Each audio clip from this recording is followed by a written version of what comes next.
오늘 하나님 말씀 레위기 9장 1절부터 마지막 24절까지 우리 함께 말씀을 봉독하겠습니다. 여덟째 날에 모세가 아론과 그의 아들들과 이스라엘 장로들을 불러다가 아론에게 이르되 속죄제를 위하여 흠없는 송아지를 가져오고 번제를 위하여 흠없는 숫 양을 여호와 앞에 가져다 드리고 이스라엘 자손에게 말하여 이르기를 너희는 속죄제를 위하여 숫 염소를 가져오고 또 번제를 위하여 1년 되고 흠없는 송아지와 어린 양을 가져오고 또 화목제를 위하여 여호와 앞에 드릴 수소와 순양을 가져오고 또 기름 섞은 소제물을 가져오라 하라. 오늘 여호와께서 너희에게 나타나실 것임이라 하매 그들이 모세가 명령한 모든 것을 회막 앞으로 가져오고 온 회중이 나와 여호와 앞에 선지라. 모세가 이르되 이는 여호와께서 너희에게 하라고 명령하신 것이니 여호와의 영광이 너희에게 나타나리라. 모세가 또 아론에게 이르되 너는 제단에 나아가 내 속죄제와 내 번제를 드려서 너를 위하여 백성을 위하여 속죄하고 또 백성의 예물을 드려서 그들을 위하여 속죄하되 여호와의 명령대로 하라. 이에 아론이 제단에 나아가 자기를 위한 속죄제 송아지를 잡음에 아론의 아들들이 그 피를 아론에게 가져오니 아론이 손가락으로 그 피를 찍어 제단 뿔들에 바르고 그 피는 제단 밑에 쏟고 그 속죄 제물의 기름과 콩팥과 간거풀을 제단 위에서 불사르니 여호와께서 모세에게 명령하심과 같았고 그 고기와 가죽은 진영 밖에서 불사르니라. 아론이 또 번제물을 잡음에 아론의 아들들이 그 피를 그에게로 가져오니 그가 그 피를 제단 사방에 뿌리고 그들이 또 번제의 제물 곧 그의 각과 머리를 그에게로 가져오매 그가 제단 위에서 불사르고 또 내장과 정강이는 씻어서 단 위에 있는 번제물 위에서 불사르리라. 그가 또 백성의 예물을 드리되 곧 백성을 위한 속죄제의 염소를 가져다가 잡아 전과 같이 죄를 위하여 드리고 또 번제물을 드리되 규례대로 드리고 또 소제를 드리되 그 중에서 그의 손에 한 움큼을 채워서 아침 번제물에 더하여 제단 위에서 불사르고 또 백성을 위하는 화목 제물의 수소와 숫양을 잡음에 아론의 아들들이 그 피를 그에게로 가져오니 그가 제단 사방에 뿌리고 그들이 또 수소와 숫양의 기름과 기름진 꼬리와 내장에 덮인 것과 콩팥과 간거풀을 아론에게로 가져다가 그 기름을 가슴들 위에 놓음에 아론이 그 기름을 제단 위에서 불사르고 가슴들과 오른쪽 뒷다리를 그가 여호와 앞에 요제로 흔드니 모세가 명령한 것과 같았더라.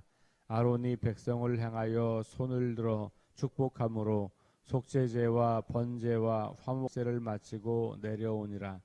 모세와 아론이 회막에 들어갔다가 나와서 백성에게 축복하매 여호와의 영광이 온 백성에게 나타나며 불이 여호와 앞에서 나와 제단 위에 번제물과 기름을 사른지라.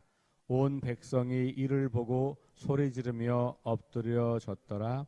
아멘. 네, 오늘 말씀은 이제 첫 번째로 제사를 드리는 장면입니다. 어제 8장에서 위임식을 이제 했고, 그리고 이제 아론과 제사장들이 첫 번째로 제사를 드리는데, 오늘 특이한 것은 백성들이 가지고 오는 제물을 가지고 제사를 드리기 전에 자기들을 위한 제사를 드리고, 특별히 첫 번째 속죄제. 그러니까 아직은 한 번도 제사를 물론 이제 위임식을 하긴 했지만 본인들이 직접 제사를 집례하지 않았던 첫 번째 임무를 맡은 이 사람들에게 자기들을 위한 제사장 자신들을 위한 속죄제와 번제를 먼저 드리도록 하고 그리고 나서 백성들을 위한 속죄제, 번제제, 소제, 화목제를 드리도록 해서 그것을 시행하는 장면이 오늘 나와 있는 장면이에요. 그래서 뭐 절차들은 앞에 나왔던 것과 이제 그 큰 차이가 없이 진행이 되고 있다는 것을 보여주고, 9장을 시작할 때 여덟째 날 이렇게 시작을 합니다. 이제 그건 어제 말씀 마지막과 이제 연결되는 건데, 이 아론과 그 자손들이 7일 동안 성막에 머물렀다 그랬죠. 위임식을 마치고 7일 동안 성막에 머물렀던 거예요. 그 머무르는 기간은 자신들을 거룩하게 하고 정결하게 하는 기간이라고 볼 수가 있겠습니다. 이런 경우들이 구약 성경에는 여러 번 등장합니다. 레위기 12장으로 넘어가면 이제 여인이 아들을 낳으면 7일 동안 이제 부정하다. 이 성경에서는 정과 부정을 이야기할 때 부정하다라고 이야기하고, 그리고 7일 동안 이제 이 여인이 움직일 수가 없는 거고, 아이도 마찬가지. 그리고 8일째 할례를 받게 되죠. 뭐 이런 이야기라든지, 그 다음에 소나 양도 새끼를 낳으면 7일 동안은 어미와 떨어지지 않고 함께 있게 하고, 그리고 8일째 되는 날 예물을 드릴 수 있어요. 그러니까 가장 어린 예물은 8일이 된 예물이어야 하는 거예요. 그 7일 동안은 어미와 함께 있어야 한다. 이런 7일 기간이 있죠. 나병 환자나 유출병 환자나 나실인 제도, 이런 제사, 이런 것도 병이 나은지 혹은 유출이 멈춘지 혹은 이제 정결의 시간을 7일을 지나고 8째 날에 이렇게 하는 이런 것. 그러니까 7일이라고 하는 기간을 이스라엘 백성들은 하나님 앞에서 내가 정결하게 되는 시간, 그 시간이라고 본 거예요. 그래서 7일이면 충분하게 그런 시간을 보내게 된다라고 보고, 그 8일째 이렇게 여러 차례 등장을 하게 되는 것을 보게 되고요. 솔로몬도 성전 축제를 열왕기 상에 보면 성전 축제를 마치고 8째 날이 되어서야 집으로 가게 돌려보내고, 에스겔의 환상 가운데 나중에 회복되는 성전에서 제사를 드릴 때도 7일 동안 먼저 정결 시간을 두고 8일째 정식으로 번제와 감사제를 드린다, 이렇게 나와 있고요. 초막절, 칠칠절 다 마찬가지 7일과 다 관련이 있고요. 뭐 안식일, 희년 다 7일과 관련이 있죠. 이스라엘 백성들에게 7일이라고 하는 수는 완전수이면서 모든 것이 다 마무리가 되고 완벽하게 어떤 목적이 이루어지는 시간을 상징적으로 의미하는 거예요. 그래서 그게 꼭 어떤 문자적으로 7일 이렇게 되는 게 아니고, 상징적인 의미로 그런 7일이라고 하는 시간을 하나님께서 이루시는 목적, 특별히 이 본문 레위기 본문에서는 어떤 한 사람이 부정함이나 혹은 거룩함의 상태를 이제 회복하고 그리고 그것이 채워지는 그런 시간을 7일로 보았어요. 그러니까 8째 날, 여러분들 앞으로 성경 읽으실 때 8째 날이라고 하는 표현이 등장하면 7일 동안 뭔가 충분한 무엇인가가 이루어졌구나, 이렇게 보시면 될 것 같아요. 이제 제사장들이 7일 동안 성막에 머물면서 제사장으로서의 임무를 수행할 만큼 충분히 정결하고 거룩한 상태가 되었다는 것을 확인하는 겁니다. 그리고 나서 8째 날에 이제 임무를 시작하는 것을 보게 됩니다. 자, 그러면 8째 날 이후라고 하는 말은 완전히 회복되고 완전히 새로워진 상태를 말할 수 있다는 거예요. 그 말은 일상으로 복귀가 가능하다는 것이기도 하고, 그 다음에 어떤 제 기능을 발휘하게 되는 것이기도 하다라고 볼 수가 있는 거고, 완전히 새로운 시작이라고 하는 것을 이제 생각해 볼 수 있겠습니다. 그래서 각각의 그 8째 날이 되는 그 뒤에 7일이 어떤 것이냐에 따라서 그것이 어떤 일상의 회복이 가능한 시간인지, 아니면 제 기능을 발휘할 수 있는 시간인지, 혹은 완전히 새로운 어떤 출발과 시작을 의미하는지가 조금씩 달라지겠지만, 어쨌든 7일 그다음에 여덟째 날이라고 하는 표현은 그런 것을 이스라엘 백성들에게는 굉장히 강력하게 의미하고 의도하고 안내하는 그런 역할이었다라고 볼 수가 있겠습니다. 그래서 지금 아론과 그 아들들도 여덟째 날 그렇게 임무가 시작됐고 그것은 충분하게 그럴 수 있는 시간을 가졌고 하나님 앞에서 그렇게 정당성을 인정받았다라고 볼 수가 있겠습니다. 자, 그리고 나서 이제 뭐 속죄를 위하여 번제를 위하여 뭐 이렇게 이제 제물들을 가지고 오라고 하는 명령이 나오고 그리고 나서 모세가 5절에 보니까 모세가 명령한 모든 것을 회막 앞으로 가져오고 이렇게 했어요. 그러니까 어제도 제가 말씀드렸습니다만 8장 9장에서 자주 등장하는 표현이 여호와께서 명령하셨다. 그리고 그 명령하신 대로 행했다라고 하는 표현이에요. 그러니까 이 제사라고 하는 것은 철저하게 하나님이 만드셨고 하나님이 계획하셨고 사람은 그 계획에 순종하는 그렇게 함으로써 하나님을 기쁘시게 하는 그런 과정이다라고 하는 것을 반복해서 보게 됩니다. 6절도 마찬가지예요. 모세가 이르되 이는 여호와께서 너희에게 하라고 명령하신 것이니 그러면서 그렇게 이야기를 합니다.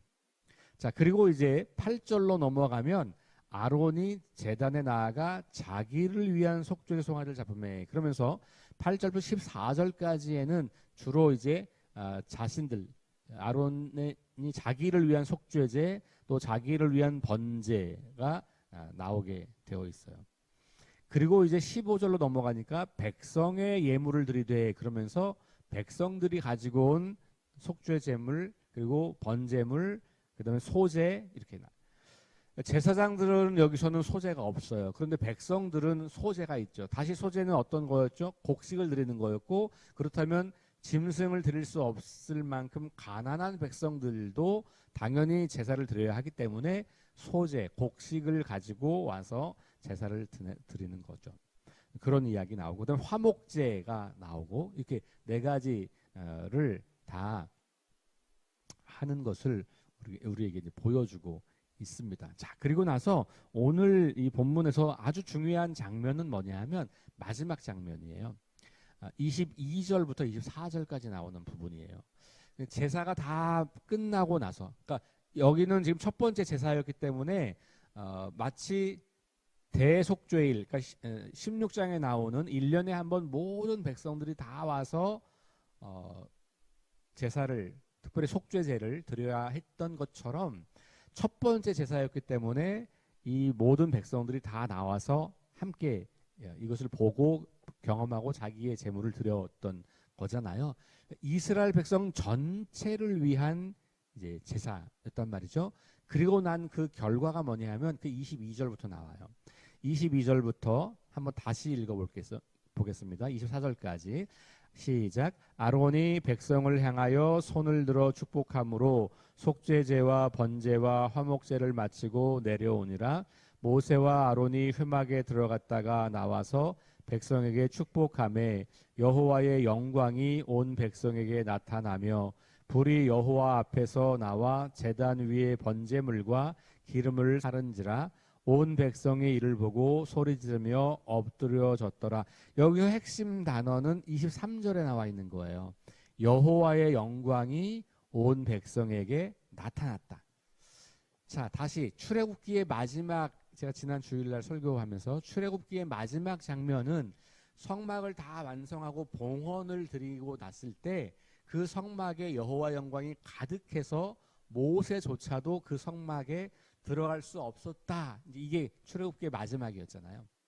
그러니까 출애굽기 후반부는 성막을 지으라고 하는 명령 그리고 그 명령대로 성막을 지은 것 그리고 그 성막을 봉헌한 것 그 봉헌하고 나니까 하나님께서 시내 산에 서 있던 그 하나님의 영광이 이제는 백성들 가운데 있는 성막으로 내려왔는데 문제는 성막은 지어졌지만 그 성막 안으로 사람들은 들어갈 수 없는 거예요. 그 영광이 너무 압도적이고 너무 크고 이 죄 많은 허물 많은 사람들이 그 하나님의 거룩하심에 나아갈 수 없는 상황이었던 거죠. 그런데 레위기 1장 1절 여호와께서 회막에서 모세를 부르시고 그래서 그 모세를 불러서 제사 이 백성들이 나올 때 앞으로 나올 때는 이런 절차가 필요한 거다라고 제사를 가르쳐 주셨고 제사장들을 정했고 위임식했고 그들이 첫 번째 제사를 드린 거예요.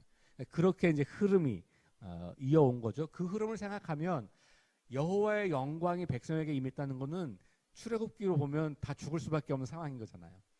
감히 죄 가운데 있는 백성들이 여호와의 영광 가운데 들어갈 수 없어요. 하나님의 임재 속으로 우리는 들어갈 수 없는 사람들인데 이 제사를 통해서 그것이 가능해진 거예요.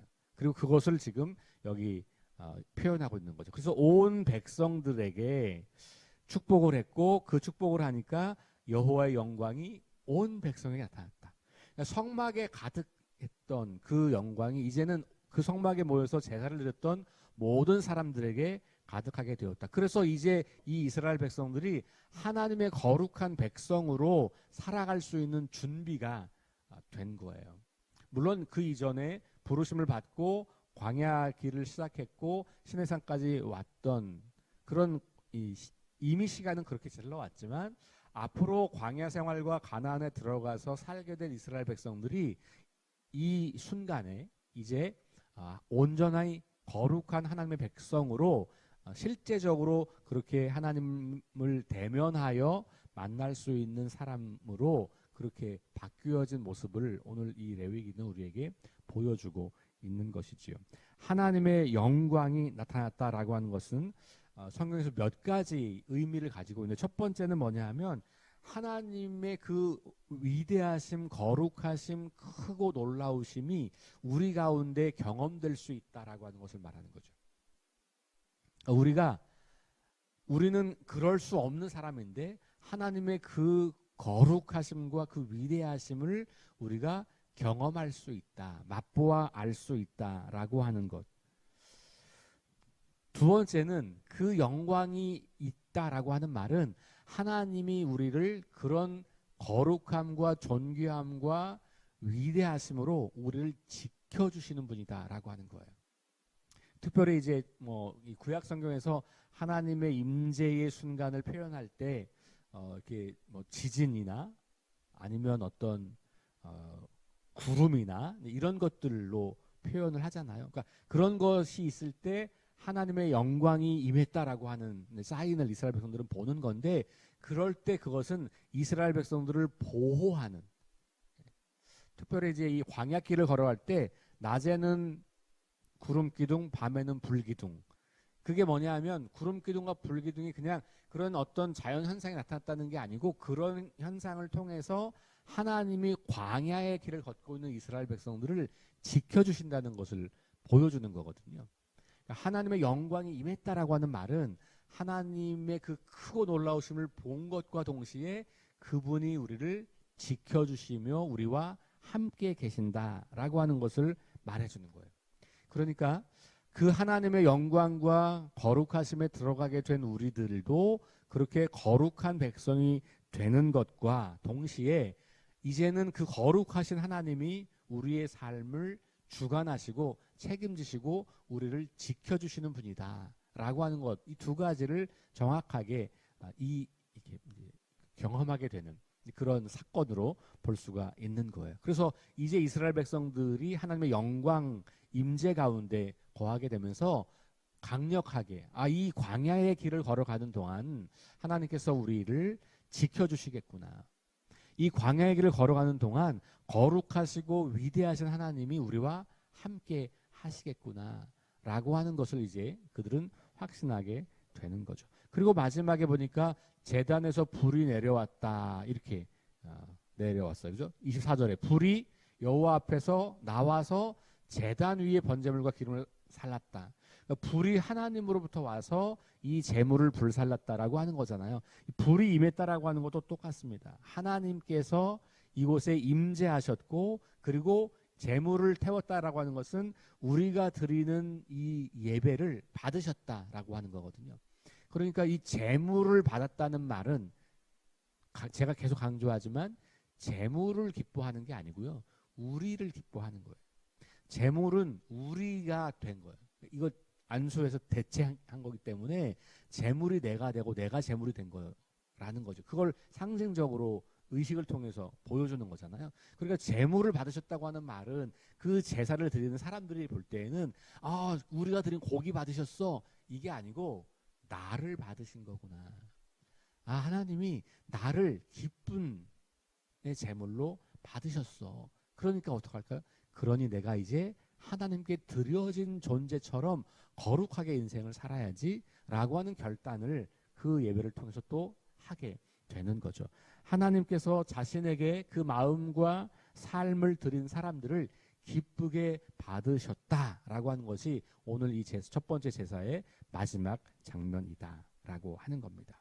그러니까 하나님이 우리가 전심으로 우리의 일상의 삶을 다 가지고 와서 하나님께 구별하여 드릴 때, 우리 마음과 생각과 우리의 모든 것을 다하여 드릴 때 하나님의 영광이 우리 가운데 임하고 하나님께서 우리의 예배를 온전하게 받으시고 기뻐하신다라고 하는 것을 우리가 기억하게 됩니다. 오늘날 우리가 드리는 예배에도 이런 것들을 우리가 이제 경험할 수 있으면 참 좋을 것 같아요. 그렇죠?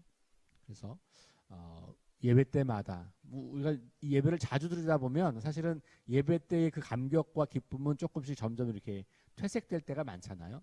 관성처럼 되고 습관처럼 되고, 그러니까 의미는 사라지고 그냥 형식만 지켜가게 되는 경우들이 많잖아요. 우리가 예배를 너무 많이 드리기 때문에 그렇죠. 그런 예배를 드릴 때마다 다시 그냥 형식 습관이 아니라 이 예배가 가지고 있는 의미, 그리고 이 예배를 통해서 하나님께서 어떻게 우리 가운데 임하시는지 이걸 우리가 좀 생생하게 기억하면서 그런 믿음으로 예배하고 그 예배를 통해서 그런 확신과 기쁨을 가지고 다시 일상의 삶을 살아가면서 하나님의 거룩한 백성으로 살아가는 저와 여러분 될 수 있기를 주의 이름으로 축원합니다. 기도하겠습니다. 하나님 감사합니다. 오늘 첫 번째 드리는 제사를 통하여서 이 제사를 하나님이 기쁘게 받으셨을 뿐만 아니라 여호와의 영광이 온 백성에게 나타난 것을 우리가 보게 되었습니다. 우리가 예배를 드릴 때마다 동시에 하나님께서도 이 시대에 그렇게 하셨던 것처럼 우리 가운데 영광 가운데 임하시고 우리 예배를 기쁘게 받으시는 분인 것을 우리가 기억합니다. 우리의 예배가 늘 그것을 기억하고 상기하고 그리고 실제로 우리 안에 그런 것을 경험하게 되는 그런 예배가 될 수 있도록, 그래서 우리가 드리는 예배가 그저 습관을 따라서 몸이 왔다 가는 예배가 아니라 우리의 모든 삶을 주님께 드리고 주님을 기쁘시게 하며 우리가 새로운 삶의 결단을 하게 되는 그런 예배가 될 수 있도록 우리를 붙잡아 주옵소서. 하나님, 오늘 우리의 삶이, 오늘 하루의 삶이 하나님께 드려지는 거룩한 제물의 삶이 되기를 원하오니 주님 오늘도 우리와 동행하여 주옵소서. 예수님 이름으로 기도합니다.